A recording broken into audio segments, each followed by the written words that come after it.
ഇപ്പോൾ all Kerala ration retail dealers അസോസിയേഷൻ്റെ സംസ്ഥാന ജനറൽ സെക്രട്ടറി മുഹമ്മദ് അലി ചേരുകയാണ്. ശ്രീ മുഹമ്മദ് അലി, റേഷൻ വിതരണം സ്തംഭിക്കുന്ന സാഹചര്യമാണോ? എന്താണ് വിശദാംശങ്ങൾ?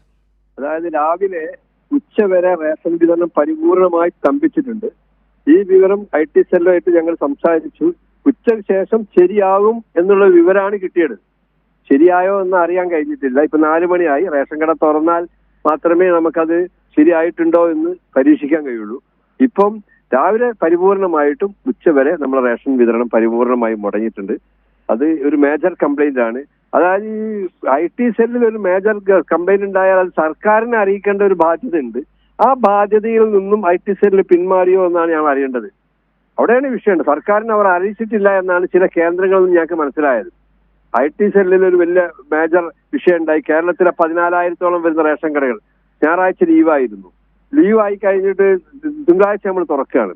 തിങ്കളാഴ്ച തുറക്കുമ്പോൾ എന്തെങ്കിലും കംപ്ലൈന്റ് ഉണ്ടെങ്കിൽ അത് ബന്ധപ്പെട്ടവരെ അറിയിക്കാനുള്ള ഒരു ബാധ്യത IT സെല്ലിനുണ്ട്. അതേമാതിരി ആ IT സെല്ലിനോട് അങ്ങനെ ഒരു വിവരം കിട്ടിയാൽ വ്യാപാരികളെ അറിയിക്കാനുള്ള ഒരു ബാധ്യത സർക്കാരിനുണ്ട്. കാരണം കറണ്ട് ഉണ്ടാവില്ല എന്ന് പറഞ്ഞ് നമുക്കൊക്കെ മെസ്സേജ് വരാറുണ്ട്.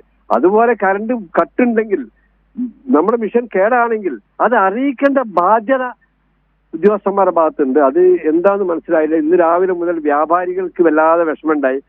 രാവിലെ വന്നു, 8 മണിക്ക് വന്നോൻ ഒരു കട തുറക്കുമ്പോൾ 9 മണിക്ക് വന്നു. 1 മണിക്കൂർ അവിടെ നിന്ന് പോയിട്ട് പിന്നെ വീണ്ടും വരുന്നത് 11 മണിക്കാ. പിന്നെ 12 വരെ കാത്തുനിന്നവർ പോവുകയും ചെയ്യും. ഇത് ശരിയായ നിലപാടല്ല. ഇതിനൊരു ശാശ്വത പരിഹാരം ഉണ്ടാവണം. നമ്മളെ സംസ്ഥാനത്തെ സംബന്ധിച്ചിടത്തോളം നമുക്ക് സ്വന്തം സർവർ ഇല്ല. ഹൈദരാബാദിലെ സർവറുമായിട്ടാണ് നമ്മൾ കണക്ട്. നമുക്ക് സ്വന്തം ഒരു സർവർ ഉണ്ടാക്കാനുള്ള സംവിധാനങ്ങളും സർക്കാരിന്റെ ഭാഗത്ത് ഉണ്ടാകണം എന്നാണ് എനിക്ക് പറയാനുള്ളത്. അപ്പോൾ ഈ രാവിലെ റേഷൻ വാങ്ങാനൊക്കെ വന്ന ആൾക്കാരെ സംബന്ധിച്ച് വലിയ ബുദ്ധിമുട്ടാണ്. അവർക്ക് സാധനം കൊടുക്കാൻ പറ്റാതെ കടക്കാർക്കും ബുദ്ധിമുട്ടായി കാണും അല്ലേ? തീർച്ചയായിട്ടും. കാരണം അവർ പോവല്ലേ, മടങ്ങി പോവല്ലേ. പാവങ്ങൾ ഞായറാഴ്ച ലീവായിരുന്നു, തിങ്കളാഴ്ച അരി കിട്ടുമെന്ന് വിചാരിച്ചു വരിക. അവൻ കിട്ടാതെ പോവാ. വരുന്നത് പാവങ്ങളല്ലേ. AY, BPL വലിയ പണക്കാരല്ലല്ലോ. സാധാരണ ദരിദ്രയ്ക്ക് താഴെയുള്ളവരാണല്ലോ നമ്മളടുത്ത് വരുന്നത്. തോന്നി അവർക്ക് വല്ലാത്തൊരു വിഷമം അനുഭവപ്പെടുത്തി. മഴക്കാലാകുക ഈ സാഹചര്യത്തിൽ അവർ വല്ലാതെ ബുദ്ധിമുട്ടിയിട്ടുണ്ട്.